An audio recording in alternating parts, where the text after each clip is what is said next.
Hi everyone, स्वागत है आप सबका आपके अपने चैनल केयर्स क्लासेस में। आज के इस लेक्चर में हम सब देखेंगे क्लास 10th का मैथ। इसके पहले वाले लेक्चर में हम सब प्रश्नावली 9.1 यानी ऊंचाई और दूरी अपना पढ़ रहे थे। तो प्रश्नावली 9.1 का हम लोग क्वेश्चन नंबर 6 तक कंप्लीट कर चुके हैं। तो आज हम लोग देखते हैं इसका क्वेश्चन नंबर 7। क्वेश्चन नंबर 7 में क्या बोला है? भूमि के एक बिंदु से एक 20 मीटर ऊंचे भवन के शिखर पर लगी एक संचार मीनार के तल और शिखर के उन्नयन कोण क्रमशः 45 अंश और 60 अंश है, तो मीनार की ऊंचाई ज्ञात कीजिए। चलो क्वेश्चन पढ़ के आप फिगर बनाने का प्रयास करो। क्या बोल रहा है क्वेश्चन में कि भूमि के एक बिंदु से, तो भूमि आपका यही होगा। तो भूमि के एक बिंदु से मान लो यह बिंदु आपका क्या है P। इस बिंदु से 20 मीटर ऊंचे, कोई आपका 20 मीटर ऊंचा क्या है भवन है, मान लो ये आपका क्या है 20 मीटर ऊंचा भवन है। भवन के शिखर पर लगी एक संचार मीनार, ये जो आपका भवन है, चलो थोड़ा भवन को हम ऐसा बना देते हैं। इस भवन के शिखर पर यानी ऊपर एक संचार मीनार लगा है। मान लो कि ये आपका क्या है, एक मीनार है, ठीक है। तो कह रहा कि इस बिंदु से 20 मीटर ऊंचे भवन के शिखर पर लगी एक मीनार के शिखर के तल और शिखर के उन्नयन कोण, इस संचार मीनार यही है ना, इसके तल का, इस संचार मीनार का तल यही होगा और इसका शिखर ये होगा। इन दोनों का उन्नयन कोण कहां से, इस बिंदु से कितना है 30 अंश, 45 अंश और 60 अंश, यानी यहां का उन्नयन कोण कितना है 45 अंश और यहां का उन्नयन कोण कितना है 60 अंश, यानी ये पूरा कोण कितना है आपका 60 अंश। ये बात समझ में आ रहा है कि नहीं समझ में आ रहा है? फिर से एक बार आप क्वेश्चन को समझो। और आपसे इसमें पूछा क्या है, मीनार की ऊंचाई याद कीजिए, ठीक है। पहले ध्यान से एक बार फिर क्वेश्चन समझो। कराया कि भूमि पर एक बिंदु P है, इस बिंदु P से 20 मीटर ऊंचा एक भवन है। इस भवन के शिखर पर एक संचार मीनार, ये आपका क्या है संचार मीनार है। इस संचार मीनार का एक शिखर होगा और इस संचार मीनार का एक क्या होगा, तल होगा। तो इस बिंदु से इस संचार मीनार के तल का उन्नयन कोण 45 अंश है और इस संचार मीनार के शिखर का उन्नयन कोण कितना है 60 अंश है। तो आपको इस मीनार की ऊंचाई पूछिए, तो मान लेते इस मीनार की ऊंचाई कितना है h है, और आप कुछ नाम दे दो a और इसको क्या नाम दे दो b। चलो इस पॉइंट को नाम देते हैं c और आपने इसे p बोला ही। बात समझ में आ रहा है? तो अब ध्यान से देखो, क्योंकि इतने ऊंचाई से आपको ये त्रिभुज तो बना, अरे देखो इतने भुजा को लेते हुए त्रिभुज बना कि नहीं बना, लेकिन ये त्रिभुज आपका समकोण त्रिभुज नहीं है।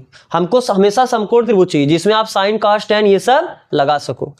तो क्या यहां पर अगर आप ये पूरा, क्योंकि इस ऊंचाई को लेते हुए तो आपको ये पूरा लेना पड़ेगा, बोलो इस ऊंचाई को लेते हुए आपको ये पूरा लेना पड़ेगा। इस पूरा त्रिभुज को लोगे तभी तो आपको एच का वैल्यू एच का वैल्यू आप बता सकते हो। तो एच का वैल्यू बताने के लिए जब आप ये पूरा लोगे तो एक त्रिभुज में केवल एक भुजा पता होता, आपका काम कैसे होगा? एक त्रिभुज में आपको कितनी भुजा चाहिए, 2 भुजा चाहिए। एक भुजा से काम नहीं चल पाएगा तो ये दूसरा भुजा भी चाहिए। तो दूसरा भुजा आप ये छोटा वाला त्रिभुज लेके निकाल सकते हो, नहीं निकाल सकते हो? तो जब ये दूसरा भुजा पता चल गया तो फिर ये एक भुजा मिल जाएगा। तो यानी हम क्या करते हैं, पहले जो चाहिए आप उसे लिख लो। क्या क्या क्या दिया है पहले वो लिखो। दिया है भवन BC की ऊंचाई या लंबाई बराबर कितना है, या ऊंचाई बोलो ज्यादा सही, ऊंचाई, भवन की ऊंचाई कितना है 20 मीटर। ये भवन कितना ऊंचा है 20 मीटर, इसका हाइट है। फिर आपको क्या बोला है, आप इस मीनार को आप मान रहे हो ना, अरे भवन के शिखर पे संचार मीनार लगा, इसको आपने अपने मन से माना AB है, इसकी ऊंचाई कितना है h। तो आप लिखो माना क्या संचार मीनार, पहले उसका नाम बताया करो संचार मीनार, और संचार मीनार का नाम क्या है AB की ऊंचाई बराबर h मीटर, ठीक है। ये जो उन्नयन कोण है इसके बारे में आपको भी लिखना है, अगर लिखना है तो आप लिख सकते हो, वरना आप फिगर बना दियो तो आपको लिखने का कोई काम नहीं है। या लिखना है तो लिख सकते हो बिंदु P से, या सीधा आप कोण के रूप में बता दो, चूंकि कोण कौन सा कोण BPC, कोण BPC ये कितना दिया है आपको 45 अंश, और ये पूरा कोण क्योंकि ये 60 अंश से पूरा कोण है ना, यानी APC, कोण APC ये कितना बराबर है 60 अंश। तो सबसे पहले हम छोटे वाले त्रिभुज का बात कर ले, यानी त्रिभुज BPC से आप इस त्रिभुज BPC क्या लगाओगे, tan sin cos क्या लगाओगे, tan। रीजन कारण क्या है, क्यों tan लगाओगे, क्योंकि हमको ये चाहिए और आपको ये दिया है। अरे ये पूरा यही तो यहाँ से यहाँ तक 20 है ना, तो आपको लंब दिया और आधार चाहिए, तो लंब और आधार से आपका tan ही मिलता है। बात समझ में आ रहा है? तो यहाँ से हम क्या लगाते हैं, tan 45 अंश। तो tan थीटा बराबर क्या होता है, लंब बटे आधार। तो कोण के सामने वाला लंब होगा, तो लंब कितना हुआ आपका BC बटे आधार, आधार आपका क्या हुआ PC। tan 45 अंश का वैल्यू कितना होता है 1, BC का वैल्यू कितना दिया है 20, और PC का वैल्यू आपको चाहिए, तो क्या आप PC का 1 में गुणा कर दोगे, तो PC बराबर आपको कितना मिला 20 मीटर। तो आपको ये भी मिला कितना 20 मीटर।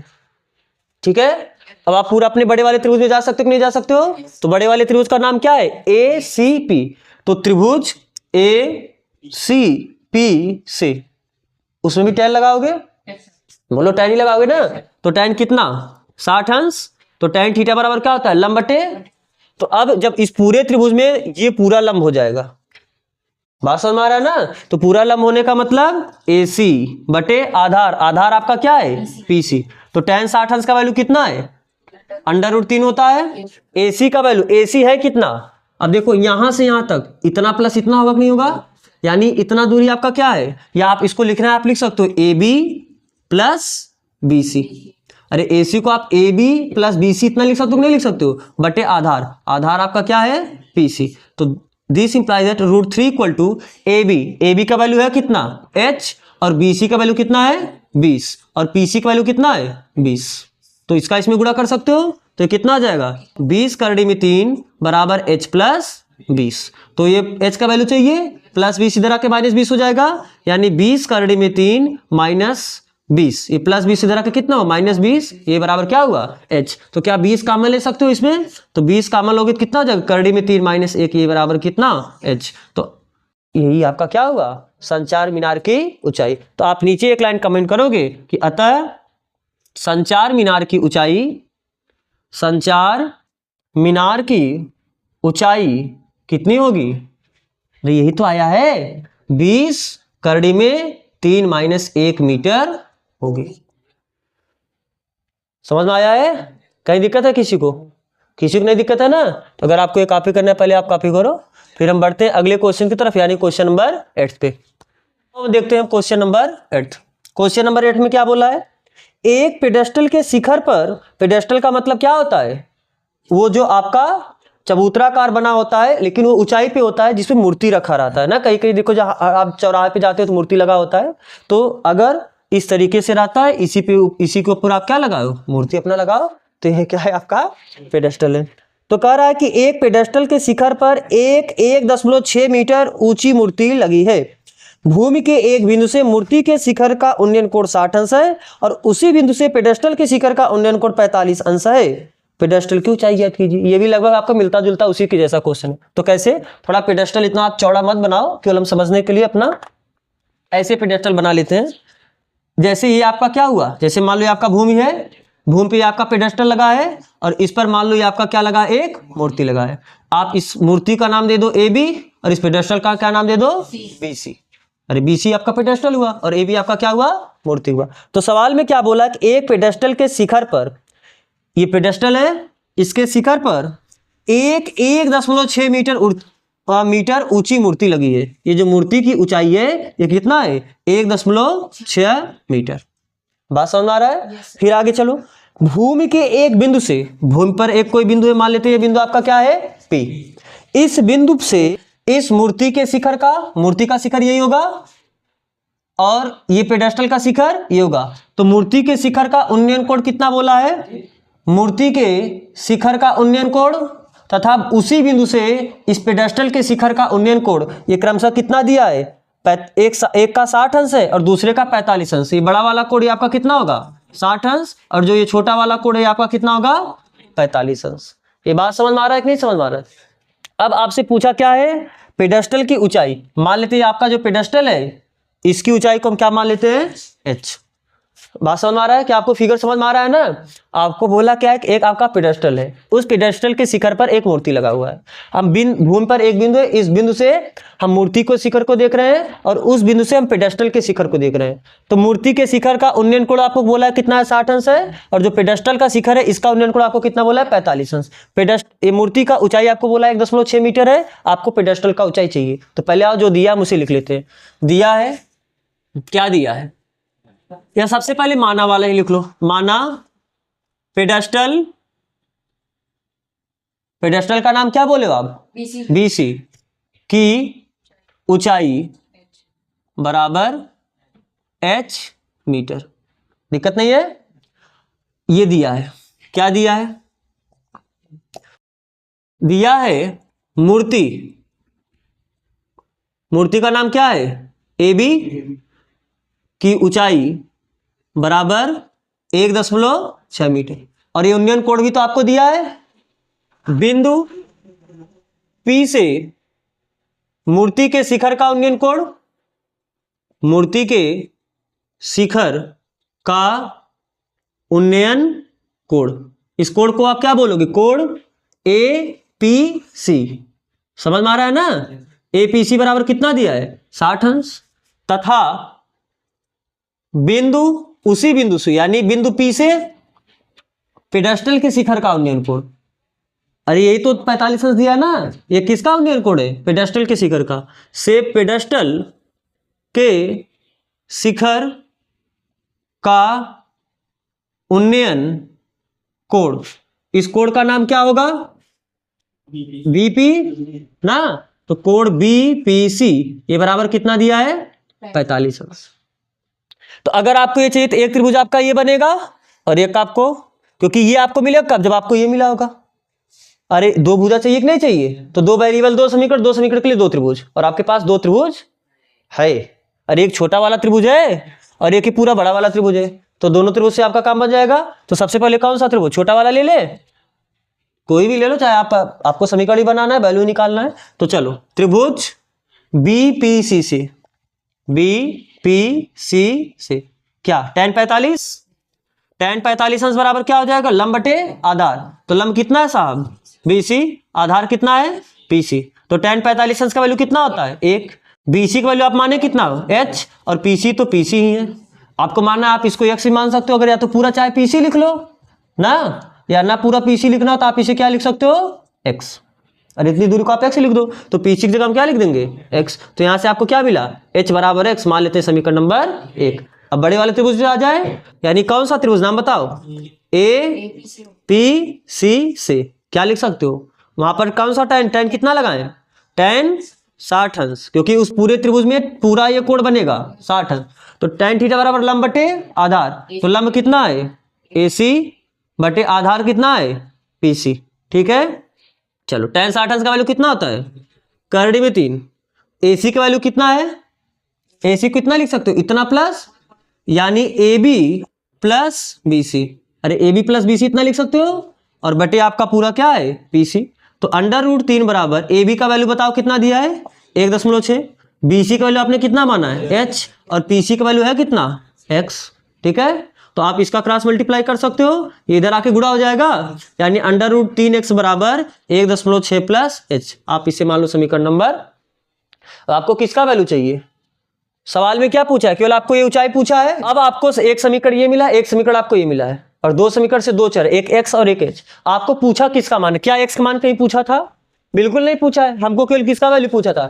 तो हम ऐसा करते हैं कि हमको h का ही वैल्यू मिल जाए, यानी x की जगह क्या हम h रख सकते कि नहीं रख सकते हैं। तो x बराबर h कहां रखने पर, समीकरण 2 में रखने पर, या आप लिख सकते हो समीकरण 1 तथा 2 से, आप ऐसे भी लिख सकते हो समीकरण 1 तथा 2 से।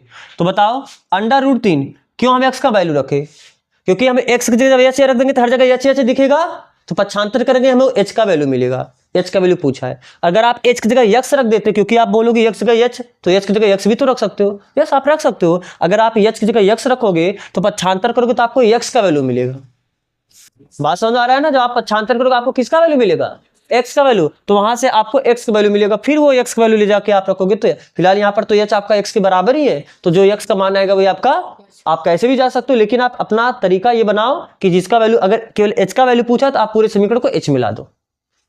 अगर अभी यहाँ पर ऐसा होता h बराबर x माइनस या x बटे कर्डिम 3 या x प्लस कर्डिम 3/5, तो आपको वहां पर रख के गुणा भाग करना पड़ता ना। तो हम प्रयास करेंगे कि पहले बार में हमें किसका वैल्यू मिले, h का, जो पूछा है। तो आप रखो, अंडर x की जगह कितना रखना है, h बराबर 1.6 प्लस h, तो प्लस h इधर आके क्या हो जाएगा, माइनस h, यानी √3h माइनस h, ये बराबर हुआ 1.6 के। आप ये फिगर बना चुके होंगे, हम ये फिगर को मिटाते हैं पहले। तो बताओ ये क्या हो जाएगा, अंडर रूट, क्या यहां से h कॉमन ले सकते हो क्या, तो अगर h कॉमन लोगे तो यहां पर कितना मिलेगा, √3, यहां पर कितना मिलेगा, -1 बराबर 1 तो h का वैल्यू ये पूरा गुणा इधर आकर क्या हो जाएगा, यानी 1.6 भागे √3 -1।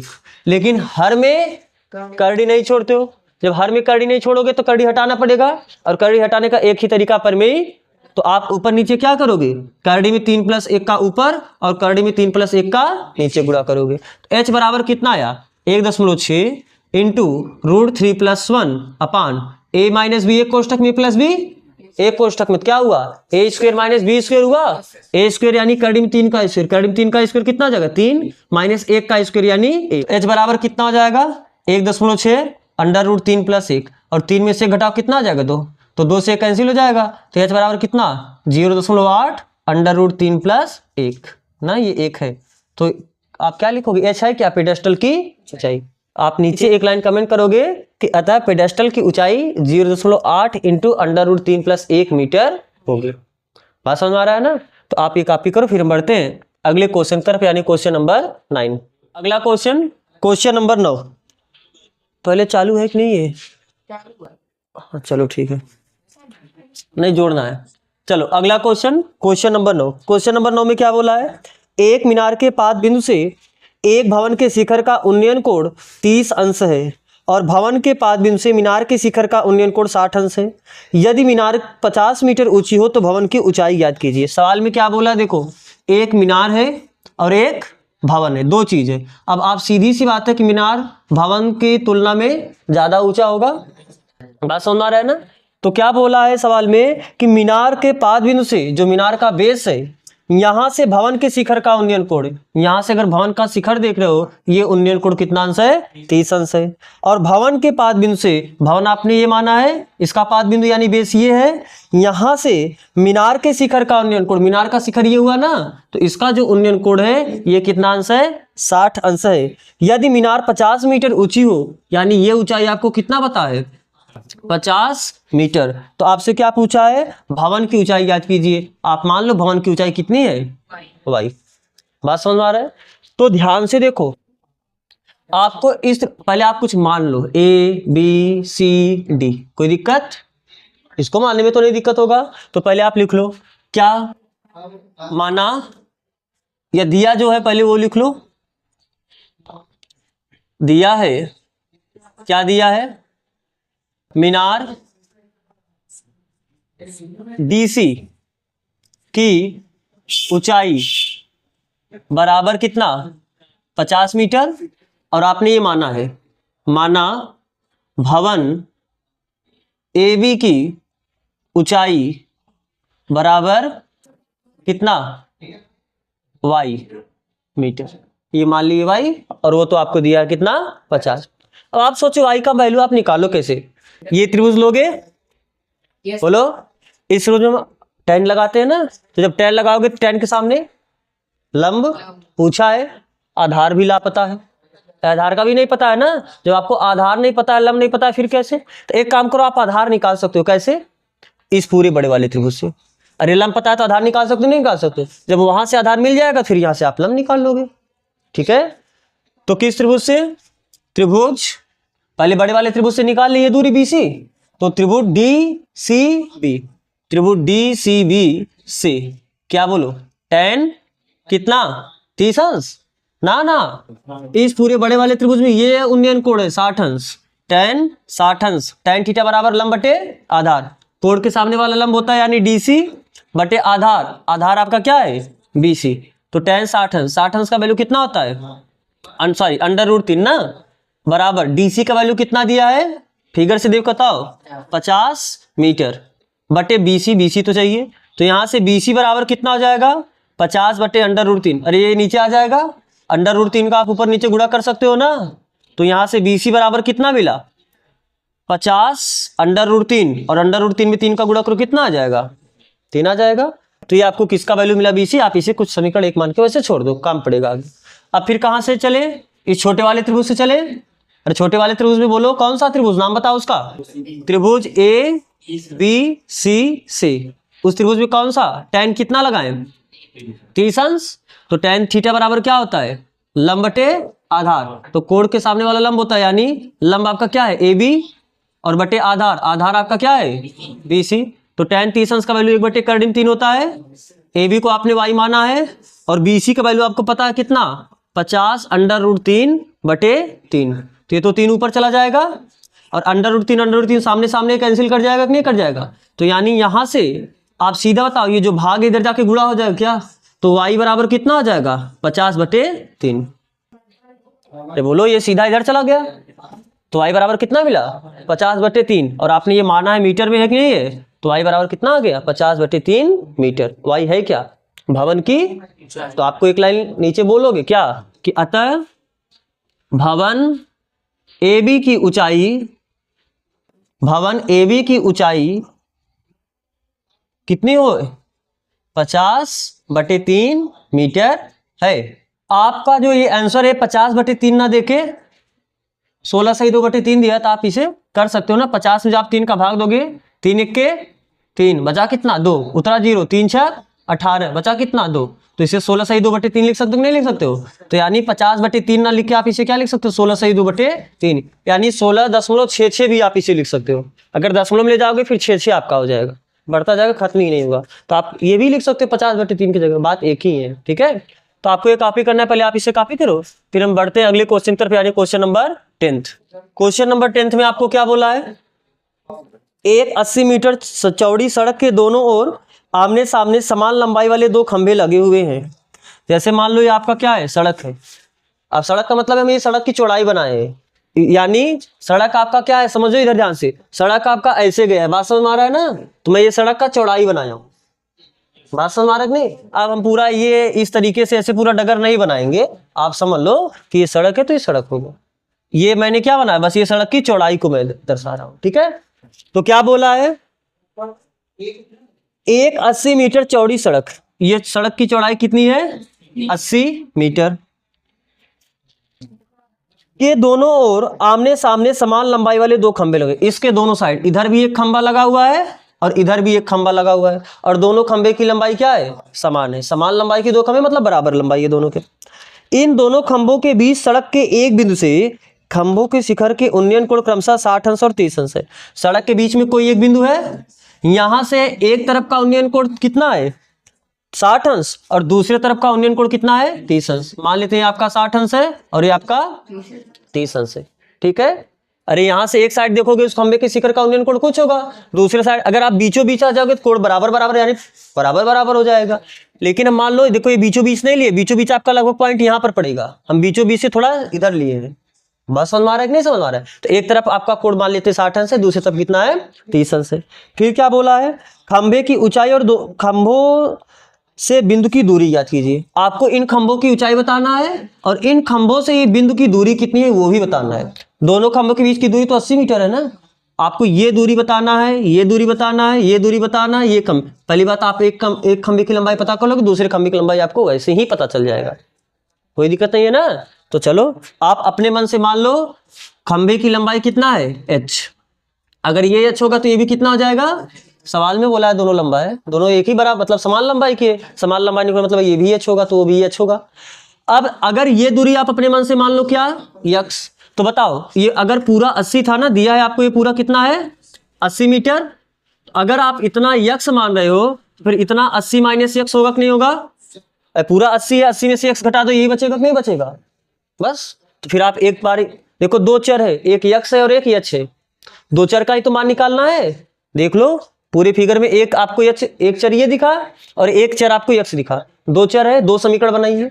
तो दो समीकरण बनाने के लिए दो त्रिभुज चाहिए और दो त्रिभुज आपको पता, तो आपका काम हो गया। तो पहले नामकरण कर दो इसका ए बी सी डी ना। हाँ, इस पॉइंट का भी नाम आप बोल दो, ये पॉइंट आपका क्या है, ए। तो चलो सबसे पहले मान लो, क्या माना, क्या क्या माने हो, माना दोनों खंभों ए बी और सी डी की ऊंचाई कितना मान ले रहे हैं, ये बराबर h मीटर मान ले रहे हैं। दोनों की ऊंचाई कितनी है, h मीटर माना।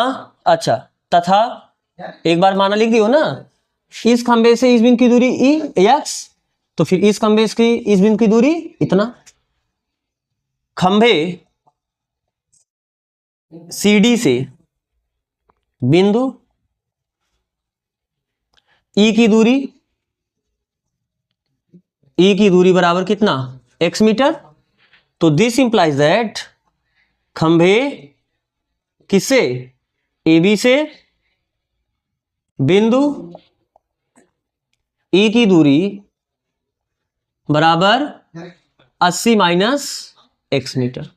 नहीं दिक्कत है किसी को, 80 माइनस क्यों लिख रहे, बात समझ में आ रहा है ना क्यों, क्योंकि आपको दिया दोनों खंभों की या पूरी सड़क की चौड़ाई 80 मीटर था, यानी दोनों सड़क के ही तो दोनों साइड में खंबे लगे हैं, तो दोनों खंबे के बीच की दूरी 80 मीटर आपको दे दिया। यहाँ तक कोई दिक्कत नहीं है। चलो कोड के बारे में लिखना है, आप बताएं, अगर आप लिखना चाहो तो आप लिख सकते हो। फिलहाल हम फिगर में दिखा दिए, तुम्हें लिखने का बहुत काम, आप लिख दोगे तो और अच्छा ही रहेगा और खराब नहीं रहेगा। बात समझ में आ रहा है, लिख सकते हो क्या, बिंदु ई से खंबे ए बी के शिखर का उन्नयन कोण बराबर, उन्नयन कोण ए ई बी बराबर 30 अंश, तथा बिंदु ई से खंबे सी डी के शिखर सी का उन्नयन कोण कोष्ठक में कोण सी ई डी बराबर 60 अंश। लिख दे क्या, लिख लोगे, ठीक है, बहुत सही। अब आओ, तो बस आप एक बार इस त्रिभुज को लो, एक बार आप इस त्रिभुज को लो, यानी त्रिभुज ए बी ई से क्या tan लगा दे, लंब और आधार का ही तो काम करना है ना इसमें। तो tan कितना, 30 अंश, tan थीटा बराबर लंब बटे यानी ए बी बटे आधार बी ई, तो कितना हुआ, tan 30 अंश का वैल्यू 1 बटे कर्णिम 3 होता है। ए बी का वैल्यू कितना, h माने हो, और बी ई का वैल्यू कितना है 80 माइनस x। तो आप इसका गुणा इधर कर सकते हो, यानी कितना आ जाएगा 80 माइनस x, इसका गुणा इसमें करो, कर्णी में 3h। h का मान निकाल दे यहां से, तो यहां से आप, या सीधा आप ये बताओ, अगर आपको h का ही मान निकालना है, h वैसे रहने दो, इसको इधर भेज दो, 80 माइनस x बट्टे कर्णी 3 बराबर h। बस इसे मैंने इधर भेजा, तो h बराबर ही मिला। ये मान लो समीकरण कुछ कितना, 1, ठीक है। अब h का मान ले जाके समीकरण दूसरे में रखेंगे, पहले दूसरा समीकरण तो बनाओ। तो दूसरा समीकरण इस त्रिभुज से बनेगा, यानी त्रिभुज सी डी ई से, त्रिभुज सी डी ई से, बताओ सी डी ई से क्या लिखें, बोलो, tan 60 अंश बराबर लंब बटे, तो लंब कितना है सी डी बटे आधार कितना है ई डी ना। ई डी जानते हो कि नहीं जानते हो आप, ई डी सी सब जानते हो ना, अपने भारत देश की जांच एजेंसियां हैं, ठीक है। चलो, तो tan 60 अंश बराबर कितना होता है, कर्णी में 3, सी डी का वैल्यू कितना है h, और ई डी का वैल्यू कितना है x। तो यहां से आप क्या लिख सकते हो, h बराबर कर्णी में 3x, कर्णी में 3x। हम मान लेते हैं इसे समीकरण नंबर 2। तो जो h का मान जानते हैं, h का मान लाके यहाँ पर रख देंगे। तो क्या करने पर, समीकरण 1 और 2 से सीधा लिख दें, समीकरण 1 और 2 से क्या, 80 माइनस, देखो ये भी h का वैल्यू लाके इसमें रख रहे हैं, 80 माइनस x बटे कर्णी में 3, यही बराबर कितने का h, और h का वैल्यू कितना मिला, कर्णी में 3x बटे क्रॉस मल्टीप्लाई करके x वैल्यू निकाल सकते हो ना। इसका गुणा इसमें करो कितना आ जाएगा 80, इसका गुणा इसमें करो कितना आ जाएगा x, इसका गुणा इसमें करो कर्णी में 3 में, कर्णी में 3 का गुणा करो केवल 3 होगा x। कोई दिक्कत नहीं, दिक्कत माइनस x उधर क्या आ जाएगा प्लस x, 80 बराबर 3x प्लस x, 3x में x ऐड करो कितना आ जाएगा 4x, तो 20 चौक 80 होता है, तो x बराबर कितना आ गया 20। तो x वैल्यू आपको, यानी इस खंबे से ये दूरी आपको 20 पता चला। बस अब अगर आपको जब x का वैल्यू पता चला, तो आप ये वैल्यू चाहे इसमें ले जाके रख दो चाहे इसमें, तो x का वैल्यू पता चल जाएगा। लेकिन ज्यादा आसान सीधी सी बात है, इसमें ले जाके रखना है, क्योंकि यहाँ पर बहुत बुरा भागदौड़ घटाना है, तो यहाँ पर केवल आपका ना सिंपल है ना, तो किसमें ले जाके रखने पर, समीकरण 2 में किसका मान रखने पर, x बराबर 20 रखने पर। ये जो 80 मीटर लिखे फिगर का ही पार्ट है, ठीक है, 80 मीटर तो ले जाके रखो। तो यहां से क्या मिल जाएगा, h बराबर करड़ी में 3x, करड़ी में 3 इंटू x वैल्यू है कितना 20, यानी h बराबर कितना मिला 20 अंडर रूट 3। अच्छा आप ये बताओ, अगर ये दूरी 20 है तो ये दूरी कितना हो जाएगा 60, पूरा 80 है ना, ये 20 है तो सीधा 60 हो जाएगा। तो आप ये पहले पूरा कॉपी कर लो, फिर हम वो लैंग्वेज लिख दे ना, बस एक ही लाइन तो लिखना है आपको। तो पहले आप ये लैंग्वेज कॉपी कर लो। तो आप इसे कॉपी कर चुके होगे। अब बताओ क्या लिखोगे आप, आपको जो जो पूछा है वो लिखना पड़ेगा। आपको क्या क्या पूछा है, दोनों खंभों की लंबाई या ऊंचाई बताना है।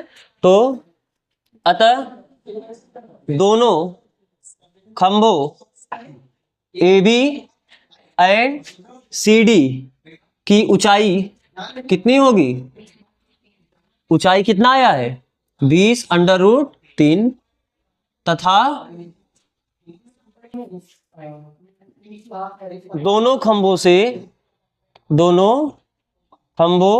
से बिंदु की दूरियां, बिंदु E की दूरियां क्रमशः दो दूरी लिखना है ना, इसलिए दूरियां लिखे। दूरियां क्रमशः कितनी होगी, पहले से बता दो। तो ये 60 है और ये 20 है, क्रमशः 60 मीटर तथा 20 मीटर होगी। बात समझ में आया ना। तो आप ये कॉपी करना, आप इसे जो भी कॉपी करना है कॉपी कर लो। तो फिर आज बस यहीं तक करते हैं, इसका अगला वाला क्वेश्चन हम लोग अगले लेक्चर में करेंगे। यहाँ तक जुड़ने के लिए आप सबका बहुत बहुत धन्यवाद।